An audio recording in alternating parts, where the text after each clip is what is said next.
Good afternoon செல்லக்குட்டீஸ். எல்லாம் எப்படி எழுதுனீங்க எக்ஸாமை? 12th ஸ்டாண்டர்ட் கெமிஸ்ட்ரி இருக்கிறதுலே ரொம்ப ரொம்ப கொடூரமான சப்ஜெக்ட் கெமிஸ்ட்ரி, ஃபிசிக்ஸ், மேக்ஸு. இந்த மூணுத்தில் ஒரு மிக முக்கியமான அதிபயங்கரமான எக்ஸாமை முடிச்சிட்டீங்க. ரொம்ப கடினமாக இருந்ததாக தகவல்கள் வெளியாகிருக்கு. ரொம்ப ரொம்ப கடினமாக இருந்தது அப்படின்னு சொல்லிட்டு ஒரு சில செல்லக்குட்டீஸும் இல்லை ப்ரோ அப்படியெல்லாம் ஒன்றும் கிடையாது, ரொம்ப ரொம்ப ஈஸியாக தான் வந்து இருந்துச்சு அப்படின்னு சொல்லிட்டு ஒரு சில செல்லக்குட்டீஸும் வந்து சொல்கிறீங்க. ஸோ உங்களுக்கு எப்படி இருந்துச்சு? நான் படித்தது எக்ஸ்பெக்ட் பண்ணது நிறைய வந்துருச்சு, நான் எதெல்லாம் வந்து படிக்கலாம்னு நினச்சோம் அதெல்லாம் கூட வந்துருச்சு ப்ரோ அப்படின்னு சொல்கிறீங்க. உங்களுக்கு எப்படி இருந்துச்சு?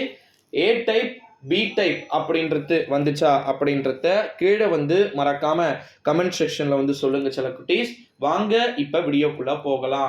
12th ஸ்டாண்டர்ட் கெமிஸ்ட்ரிக்கு உங்களுக்கான A to Z answer key 140க்கு எல்லாம் வந்து பார்த்தீங்கன்னா கீழே டிஸ்கிரிப்ஷனில் நம்முடைய டெலிகிராம் குரூப் லிங்க் இருக்கு. மறக்காம நம்முடைய டெலிகிராம் குரூப்ல ஜாயின் பண்ணிக்கோங்க. ஆன்சர் கீஸ் எல்லாமே வந்து பார்த்தீங்கன்னா 1/2 111 வந்துடும். ஏன்னா இப்போ வந்து 11th கெமிஸ்ட்ரி மட்டும் 12th கெமிஸ்ட்ரி மட்டும் இன்னைக்கு நடக்கல. 12th ஸ்டாண்டர்ட் கெமிஸ்ட்ரியோட சேர்ந்து 12th ஸ்டாண்டர்ட் அக்கௌண்டன்சிக்கு இருக்கு, அப்புறமா ஜியாகிரஃபிலாம் வந்து இருக்கு. ஸோ அதனால வந்து பார்த்தீங்கன்னா மறக்காம நம்முடைய சேனலுக்கு ஒரே ஒரு சப்ஸ்கிரைபை மட்டும் வந்து கொடுத்து விடுமாறு கேட்டுக்கொள்ளப்படுகிறது. அது மட்டும் இல்லாம டைமிங் எப்படி இருந்துச்சு அப்படின்னு சொல்லிட்டோம் சொல்லுங்க. டைமிங்லாம் வந்து பார்த்துச்சா? 1 mark, 2 mark, 3 mark, 5 mark compulsory questions. 2 mark 24, 3 மார்க்ல 33.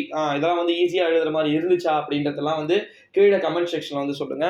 எனக்கு தெரிஞ்சு ரொம்ப ரொம்ப எளிமையான முறையில் கெமிஸ்ட்ரி கேட்கப்பட்டு இருக்காது. ஏன்னா முன்னாடியே சொன்னது அதுதான், கெமிஸ்ட்ரி வந்து கஷ்டமா இல்லை அப்படின்னா தான் வந்து நம்ம ஹாப்பி ஆகணும். ஏன்னா அந்த பிறவியிலிருந்தே நான் அப்படிதான் அப்படின்ற மாதிரி கெமிஸ்ட்ரியும் ஃபிசிக்ஸும் மேக்ஸும் எப்பவுமே வந்து பார்த்தீங்கன்னா வருடம் வந்து பார்த்தீங்கன்னா ரொம்ப ட்விஸ்ட் பண்ணி கேட்கக்கூடிய காலங்களாக வந்து இருக்கிறதுனால ஸோ 12th ஸ்டாண்டர்ட் கெமிஸ்ட்ரிக்கான ஆன்சர் கீ கீழே டிஸ்கிரிப்ஷனில் டெலகிராம் குரூப்பில் இருக்குது.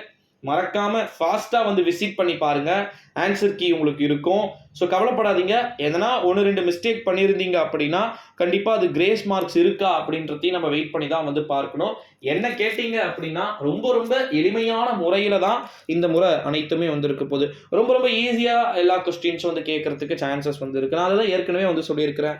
12th ஸ்டாண்டர்ட் கெமிஸ்ட்ரி மட்டும் ஈஸியாக கேட்டுட்டாங்க அப்படின்னா தொடர்ந்து ஃபிசிக்ஸ் ஈஸியாக கேட்பாங்க, மேக்ஸு கொஞ்சம் சொதப்பி கேட்பாங்க.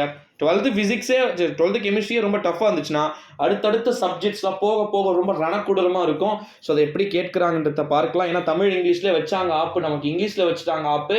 ஸோ அதனால் கம்ப்யூட்டர் சயின்ஸ் கம்ப்யூட்டர் அப்ளிகேஷன் ஈஸியாக இருந்துச்சு. இப்போ இன்னைக்கு வந்து கெமிஸ்ட்ரி, அக்கௌண்டன்சி, ஜியாகிரஃபி எழுதிருக்கீங்க. ஸோ நெக்ஸ்ட் அடுத்தடுத்த எக்ஸாம்ஸ்லாம் வந்து காத்துக்கிட்டு இருக்கு. ஸோ மறக்காமல் ஆன்சர் கீஸை நம்ம எல்லா சேனலுமே அப்டேட் பண்ணுவோம். கீழே டிஸ்கிரிப்ஷனில் டெலிகிராம் குரூப் லிங்க் இருக்குன்றத மறக்காம வந்து சொல்லிக்கிறேன், ஜாயின் பண்ணிக்கோங்கப்பா. ஓகேங்களா? ஏன்னா ஆன்சர் கீ வந்து உங்களுக்கு கரெக்டாக டைமிங்க்கு 1:45க்குள்ள வந்துடும். Thank you so much. நன்றி, வணக்கம்.